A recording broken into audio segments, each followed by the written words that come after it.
నమస్తే welcome to our channel నేను సిరి కేటీఆర్ ఇంకా కేసీఆర్ ఒక స్కెచ్ వేయబోతున్నారా తెలంగాణ అసెంబ్లీ సమావేశాలు జరిగిన తర్వాత రేవంత్ రెడ్డి గారు అయితే అమెరికా వెళ్ళనున్నారని వార్తలు ఉన్నాయి సో రేవంత్ రెడ్డి గారు అమెరికా వెళ్ళిన తర్వాత ఎవరైతే బీఆర్ఎస్ నుంచి కాంగ్రెస్ కి వెళ్ళారో వాళ్ళని మళ్ళీ సొంత గూటికి తెప్పించే ప్రయత్నాలు చేస్తున్నారా సో ఇందులో ఎంతవరకు వాస్తవం ఉందనేది మనకు తెలియజేయడానికి మనతో పాటు ఉన్నారు ప్రముఖ సీనియర్ జర్నలిస్ట్ దుర్గా కుమార్ గారు.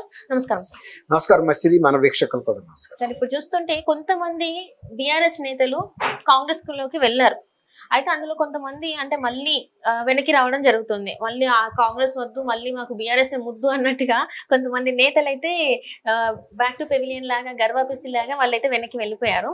సో ఇప్పుడు మరి ఇంకొంతమందికి స్కెచ్ చేస్తున్నట్టు సొంత గుటికి వాళ్ళని తెప్పించుకునేలాగా ప్రయత్నాలు చేస్తున్నట్టు కేటీఆర్ ఇంకా కేసీఆర్ గారు అన్నట్టు వార్తలు వస్తున్నాయి. రేవంత్ రెడ్డి గారు అమెరికాకి వెళ్ళాక ఇది అమల్లో పెడతారన్నట్టు మరి వార్తలు వస్తున్నాయి. ఇందులో ఎంతవరకు వాస్తవం ఉందంటారు? ఇప్పుడు మీరు అన్నట్టు బీఆర్ఎస్ పార్టీకి ఇది జీవన్ మరణ సమస్యమా? వాళ్ళు ఫస్ట్ టైం ప్రతిపక్షంలోకి వచ్చారు, ఇప్పుడు దాకా వాళ్ళు అధికారంలో ఉన్నారు కాబట్టి వాళ్ళ ఉనికి ప్రమాదమైన పరిస్థితి రాలా. అందులో రెండు జాతీయ పార్టీల మధ్యలో వీళ్ళు పోటీ చేయటం, తర్వాత 39 స్థానాలు మొన్న 2023లో జరిగిన శాసనసభ ఎన్నికల్లో వాళ్ళు గెలుచుకోగలిగారు. కానీ 2024లో జరిగిన పార్లమెంట్ ఎన్నికల్లో మాత్రం పూర్తిగా అంటే జీరో, అంటే ఒక్కసారి ఓటమి చెందిన తర్వాత బీఆర్ఎస్ పార్టీ ఉనికి ప్రమాదంగా తయారైంది. లోక్సభ సభ్యుడు కూడా ఎన్నికవల. ఇప్పుడు ఎన్నికైన వాళ్ళలో కూడా 9 మంది ఎమ్మెల్యేలు 7 మంది ఎమ్మెల్సీలు కాంగ్రెస్ పార్టీలోకి వెళ్ళారు. ఈ సంఖ్య ఇంకా పెరిగే అవకాశం ఉందనేది బీఆర్ఎస్ వర్గాలకు ఉన్న సమాచారం. అందువల్ల ఎట్టి పరిస్థితుల్లోనూ ఇవాళ గనక వాళ్ళ సభ్యులను వాళ్ళు కాపాడుకుని ఉనికిని కాపాడుకోకపోతే ఇక బీఆర్ఎస్ తను కొనసాగటం కష్టం.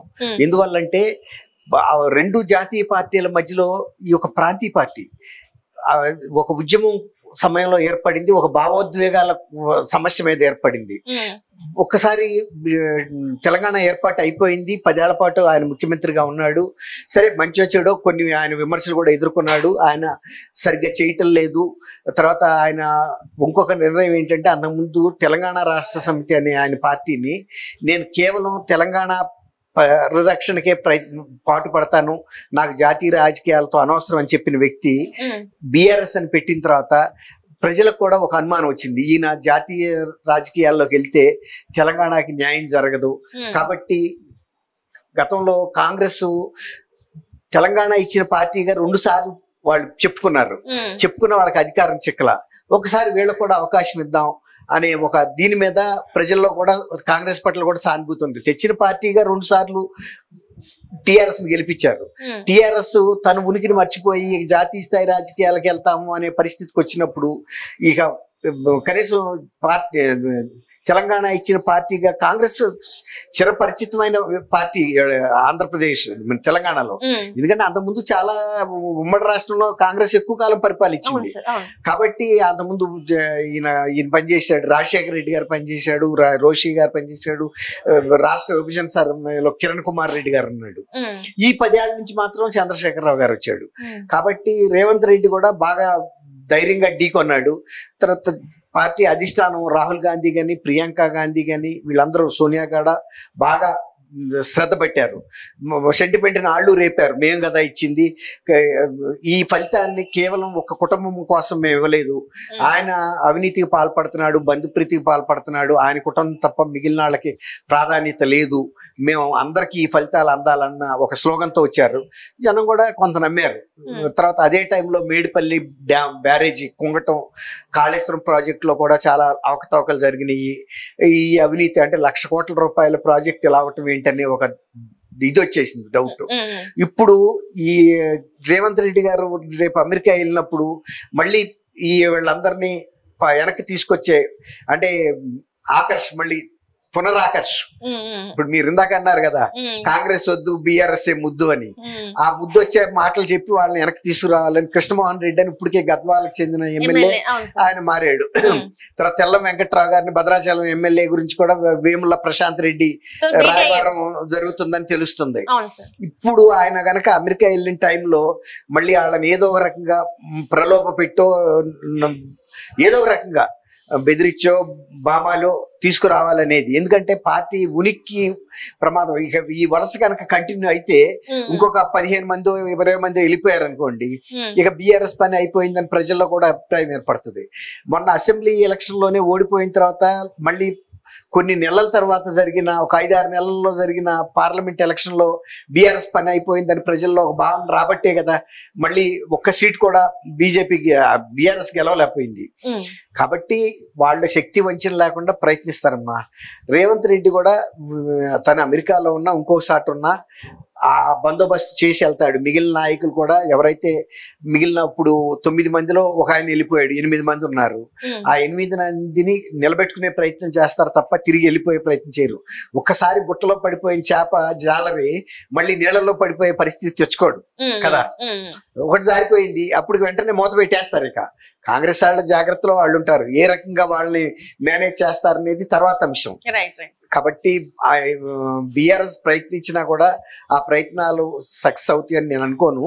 ఇంకా రేవంత్ రెడ్డి గారు వచ్చిన తర్వాత కనుక ఆకర్ష్ పథకం కనుక పెడితే ఇంకా కొంతమంది బీఆర్ఎస్ ఎమ్మెల్యేస్ ఇటు కాంగ్రెస్ లోకి దూకే అవకాశం ఉంటుంది. ఎందుకంటే బీఆర్ఎస్ ఉనికి రేపు భవిష్యత్ ఎలక్షన్ లో కూడా ఉంటుందా ఉండదా, ఒకవేళ బలపడితే.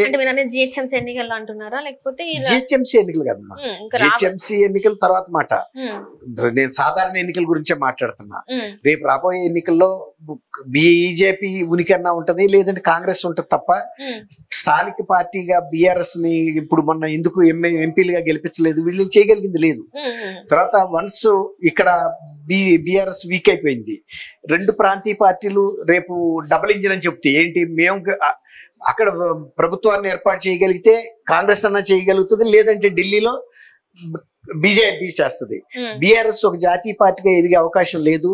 ఇక్కడే గెలవలేని పక్షంలో ఇంకెక్కడన్నా ఒక రాష్ట్రంలో పోటీ కూడా చేయలేదు. వాళ్ళు ఏమనుకున్నారంటే కనీసం ఒక 2-3 సీట్లు మహారాష్ట్రలో కూడా చేయాలన్న భావనలో ఉన్నారు, కానీ అక్కడ కూడా చేయలేకపోయారు. ఇంపాక్ట్ కూడా ఉండదు. ఎందుకంటే మొన్న ఎప్పుడైతే శాసనసభ ఎన్నికల్లో ఓడిపోయారో బీఆర్ఎస్, ఇక లోక్సభ ఎన్నికల్లో మహారాష్ట్ర వాళ్ళు ఎలా ఎన్నుకుంటారు? సొంత గడ్డ మీదే గెలవలేకపోయిన పరిస్థితుల్లో పార్టీ. అవును, సో అట్లాంటి పార్టీ ఇక్కడ ప్రజల్ని కాదని ఆంధ్రప్రదేశ్ లో అవును పోటీ చేయాలంటేనే ఆంధ్రప్రదేశ్ ప్రజల్ని రకరకాల భూషణాలు జరిగినాయి. వాళ్ళని ఇష్టం వచ్చినట్టు తిట్టారు. తర్వాత చంద్రబాబు నాయుడు గారి అంశంలో కూడా అనవసరంగా జోక్యం చేసుకుని గెలికారు. అది కూడా బీఆర్ఎస్ ఓటమికి ఒక అంటే ఇక్కడ చూసినట్టయితే ఇప్పుడు మరి కాంగ్రెస్ లోకి ఇంతమంది ఎమ్మెల్యేలు వాళ్ళు క్యూ కడుతున్నారు. మరి ఇప్పుడు కేటీఆర్ గారు కేసీఆర్ గారు అనుకునేది జరిగే అవకాశాలు ఉన్నాయంటారా? అంటే ఇప్పటి వరకు చూసాం ఇంతమంది వెళ్ళారు, మీరు అంటున్నారు గేట్లు ఎత్తితే మాత్రం ఇంకా ఉన్న వాళ్ళు కూడా వెళ్ళిపోతారు అని చెప్పేసి. వీళ్ళేమో ఇలా ప్రయత్నం చేస్తున్నారు. ఎవరికి సాధ్యం ఎక్కువ ఉండే అవకాశం ఉంది? ఇప్పుడు ఎప్పుడైనా పాము కప్పను పట్టుకునే ప్రయత్నం చేస్తే కప్ప పాము నుంచి విడిపించుకునే ప్రయత్నం చేస్తుంది. అలాగే అధికార పార్టీ ప్రతిపక్ష పార్టీలని సోహా చేసే ప్రయత్నం చేస్తుంది. అట్లాగే ప్రతిపక్షం అధికార పక్షం నోటికి చిక్కకుండా తప్పించుకోవాలనే ప్రయత్నం చేస్తాయి. ఇది పిల్లి ఎలుక లాంటి చెలగాటమే. ఎవరి ప్రయత్నం వాళ్ళు చేస్తారు.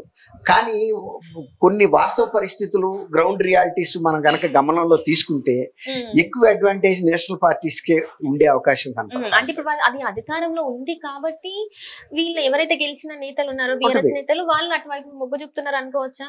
వాళ్ళ స్వలాభం కోసమే కావచ్చు, ఇంకేదైనా కూడా అంతే కదా. ఇప్పుడు అధికారంలో ఇక్కడ కోల్పోయారు కాబట్టి వాళ్ళు అధికారంలో ఉన్నారు కాబట్టి అటు సైడ్ మొగ్గు చూపుతున్నారు అని కూడా అనుకోవచ్చు కదా మనం.